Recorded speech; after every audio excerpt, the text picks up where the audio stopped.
Monday, February 5. I don't have to pretend to write to Mr. Henshaw anymore. I have learned to say what I think on a piece of paper. And I don't hate my father either. I can't hate him. Maybe things would be easier if I could. Yesterday, after I hung up on my dad, I flopped down on my bed and cried and swore and pounded my pillow. I felt so terrible about Bandit riding around with a strange trucker and dad taking another boy out for pizza when I was all alone in the house with a mildewed bathroom when it was raining outside and I was hungry. The worst part of all was I knew if Dad took someone to a pizza place for dinner, he wouldn't have phoned me at all, no matter what he said. He would have too much fun playing video games. Then I heard Mom's car stop out in front. I hurried and washed my face and tried to look as if I hadn't been crying, but I couldn't fool Mom. She came to the door of my room and said, "Hi, Lay." I tried to look away, but she came closer in the dim light and said, "What's the matter, Lay?" "Nothing," I said, but she knew better. She sat down and put her arm around me. I tried hard not to cry, but I couldn't help it. "Dad lost Bandit," I finally managed to say. "Oh, Lay," she said, and I blubbered out the whole story, pizza and all.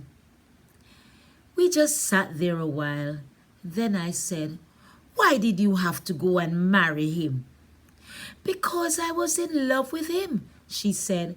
"Why did you stop?" I asked. "We just got married too young," she said. Growing up in that little valley town with nothing but sagebrush, oil wells and jackrabbits, there wasn't much to do. I remember at night how I used to look out at the lights of Baker's Field in the distance and wish I could live in a place like that. It looks so big and exciting. It seems funny now, but then it seemed like New York or Paris. After high school, the boys mostly went to work in the oil fields or joined the army, and the girls got married. Some people went to college, but I couldn't get my parents interested in helping me. After graduation, your dad came along in a big truck and, well, that was that. He was big and handsome, and nothing seemed to bother him. And the way he handled his rig, well, he seemed like a knight in shining armor. Things weren't too happy at home with your grandfather drinking and all. So your dad and I ran off to Las Vegas and got married. I enjoyed riding with him until you came along. And, well, by that time, I had had enough of the highways and truck stops. I stayed home with you, and he was gone most of the time. I felt a little better when Mom said she was tired of life on the road. Maybe I wasn't to be blamed after all. I remembered, too, how Mom and I were alone a lot and how I hated living in that mobile home. About the only places we ever went were the laundromat and the library. Mom read a lot, and she used to read to me, too. She used to talk a lot about her elementary school principal, who was so excited about reading, she had the whole school celebrate books and authors every April. Now Mom went on. I didn't think playing pinball machines in a tavern on Saturday night was fun anymore. Maybe I grew up and your father didn't. Suddenly, Mom began to cry. I felt terrible making Mom cry, so I began to cry some more, and we both cried until she said, "It's not your fault, Lay. You mustn't ever think that. Your dad has many good qualities. We just got married too young, and he loves the excitement of life on the road, and I don't. But he lost Bandit, I said. He didn't leave the cab door open for him when it was snowing. Maybe Bandit is just a bum, said Mom. Some dogs are, you know. Remember how he jumped into your father's cab in the first place? Maybe he was ready to move on to another truck. She could be right, but I didn't like to think so. I was almost afraid to ask the next question, but I did. Mom, do you still love Dad? Please don't ask me, she said. I didn't know what to do, so I just sat there until she wiped her eyes and blew her nose and said, Come on, Lay, let's go out. So we got in the car and drove to that fried chicken place and picked up a bucket of fried chicken. Then we drove down by the ocean and ate the chicken with rain sliding down the windshield and waves breaking on the rocks. There were little cartons of mashed potatoes and gravy in the bucket of chicken, but someone had forgotten the plastic forks. We scooped up the potato with chicken bones, which made us laugh a little. Mom turned on the windshield wipers, and out in the dark we could see the white of the breakers. We opened the windows so we could hear them roll in and break, one after another. You know, said Mom, whenever I watch the waves, I always feel that no matter how bad things seem, life will still go on. That was how I felt too, only I wouldn't have known how to say it, so I just said, yeah. Then we drove home. I feel a lot better better about Mom. I'm not so sure about Dad, even though, as she says, he has good qualities. I don't like to think that Bandit is a bum, but maybe Mom is right. Tuesday, February 6th.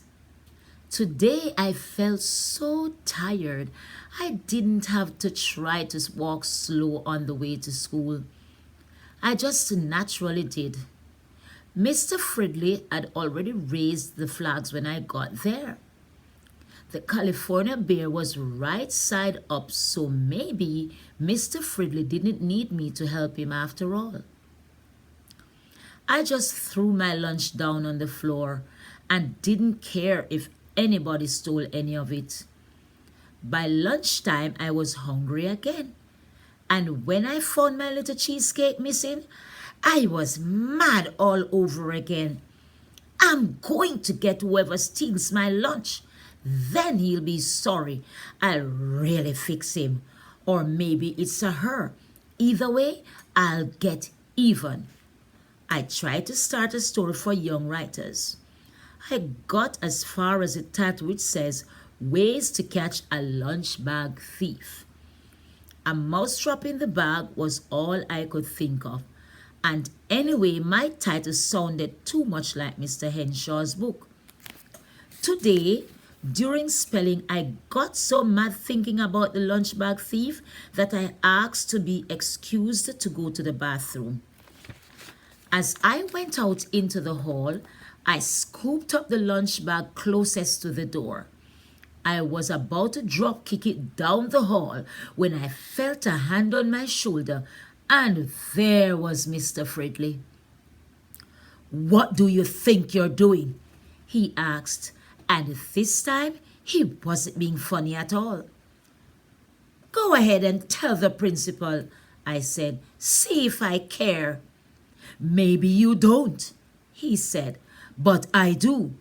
That surprised me. Then Mr. Fridley said, I don't want to see a boy like you get into trouble, and that's where you're headed. I don't have any friends in this rotten school. I don't know why I said that. I guess I felt I had to say something. Who wants to be friends with someone who scowls all the time? Asked Mr. Fridley. So you've got problems? Well, so has everyone else, if you take the trouble to notice. I thought of Dad up in the mountain, chaining up 8 heavy wheels in the snow, and I thought of Mom squirting deviled crab into hundreds of little cream puff shells and making billions of tiny sandwiches for golfers to gulp, and wondering if catering by Katie would be able to pay her enough to make the rent. Turning into a mean-eyed lunch kicker won't help anything, said Mr. Fridley. You gotta think positively. How? I asked. That's for you to figure out, he said, and gave me a little shove toward my classroom. Nobody noticed me put the lunch bag back on the floor. Wednesday, February 7th. Today after school, I felt so rotten I decided to go for a walk. I wasn't going any special place, just walking. I had started down the street past the paint store and antique shops and bakery and all those places and on past the post office when I came to a sign that said butterfly trees. I had heard a lot about those trees where monarch butterflies fly thousands of miles to spend the winter. I followed arrows until I came to a grove of mossy pine and eucalyptus trees with signs saying quiet. There was a big sign that said, warning, $500 fine for molesting butterflies in any way. I had to smile. Who would want to molest a butterfly? The place was so quiet, almost like church, that I tiptoed. The grove was shady, and at first I thought all the signs about butterflies must be for some kind of report for tourists, because I saw only 3 or 4 monarchs flitting around. Then I discovered some of the branches looked strange, as if they were covered with little brown sticks. Then the sun came out from behind a cloud. The sticks began to move, and slowly they opened wings and turned into orange and black butterflies, thousands of them quivering on one tree. Then they began to float off through the trees in the sunshine. Those clouds of butterflies were so beautiful. I felt good all over and just stood there watching them until the fog began to roll in and the butterflies came back and turned into brown sticks again. They made me think of a story Mom used to read me about Cinderella returning from the ball. I felt so good. I ran all the way home, and while I was running, I had an idea for my story. I also noticed that some of the shops had metal boxes that said alarm system up near their roof. So does the gas station next door. I wonder what is in those boxes. Thursday, February 8th. Today, when I came home from school, I leaned over the fence and yelled at a man who works in the gas station. Hey, Chuck, what's in that box that says alarm system on the side of the station? I know his name is Chuck because it says so on his uniform. Batteries, Chuck told me. Batteries and a bell. Batteries are something to think about. I started another story, which I hope will get printed in the Young Writer's Yearbook. I think I will call it The 10-Foot Wax Man. All the boys in my class are writing weird stories full of monsters, lasers, and creatures from outer space. Girls seem to be writing mostly poems or stories about horses. In the middle of working on my story, I had a bright idea. If I took my lunch in a black lunchbox, the kind men carry, and got some batteries, maybe I really could rig up a burglar alarm. Friday, February 9. Today, I got a letter from Dad, postmarked Albuquerque, New Mexico. At least I thought it was a letter. But when I tore it open, I found a $20 bill and a paper napkin. He had written on the napkin, "Sorry about Bandit. Here's $20. Go buy yourself an ice cream cone, Dad." I was so mad, I couldn't say anything. Mom read the napkin and said, "Your father doesn't mean you should actually buy an ice cream cone." "Then why did he write it?" I asked. "That's his way of trying to say he really is sorry about Bandit. He's just not very good at expressing feelings." Mom looked sad and said, "Some men aren't, you know." "What am I supposed to do with the $20? I asked. Not that we couldn't use it. "Keep it," said Mom. "It's yours, and it will come in handy." When I asked if I had to write a thank Dad, Mom gave me a funny look and said, "That's up to you." Tonight, I worked hard on my story for young writers about the 10-foot wax man and decided to save the $20 toward a typewriter. When I get to be a real author, I will need a typewriter. February 15. Dear Mr. Henshaw, I haven't written to you for a long time because I know you are busy, but I need help with the story I am trying to write for the Young Writers Yearbook. I got started, but I don't know how to finish it. My story is about a man 10 feet tall who drives a big truck, the kind my dad drives. The man is made of wax, and every time he crosses the desert, he melts a little. He makes so many trips and melts so much, he finally can't handle the gears or reach the brakes. That is as far as I can get. What should I do now? The boys in my class who are writing about monsters just bring in a new monster on the last page to finish off the villains with a laser. That kind of ending doesn't seem right to me. I don't know why. Please help. Just a postcard will do. Hopefully, Lay Butts. P.S. Until I started trying to write a story, I wrote in my diary almost every day. February 28. Dear Mr. Henshaw, thank you for answering my letter. I was surprised that you had trouble writing stories when you were my age. I think you are right. Maybe I am not ready to write a story. I understand what you mean.